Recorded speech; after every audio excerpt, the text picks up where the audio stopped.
Ever wondered how a soccer ball curves in mid-air or how an arrow shot from a bow reaches its target?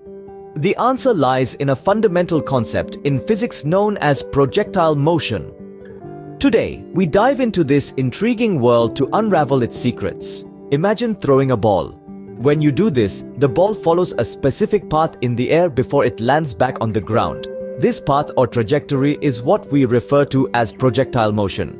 Now, you might be wondering, what exactly determines this path? The answer is two distinct components of motion acting simultaneously. The first component is the horizontal motion. This is the forward movement of the ball, and interestingly, this motion remains constant throughout the journey of the ball. It's like a car moving on a straight road at a steady speed. The horizontal motion doesn't change unless an external force acts on it. The second component is the vertical motion. This is where gravity steps in. Gravity pulls the ball downwards, causing it to decelerate as it goes up and accelerate as it comes down. Imagine you're on a roller coaster. As you go up, you feel slower, and as you descend, you feel faster. That's gravity at work. The combination of these two independent motions, the constant horizontal motion and the accelerating vertical motion, gives us the typical parabolic trajectory of a projectile. Now, let's touch on some key points about projectile motion.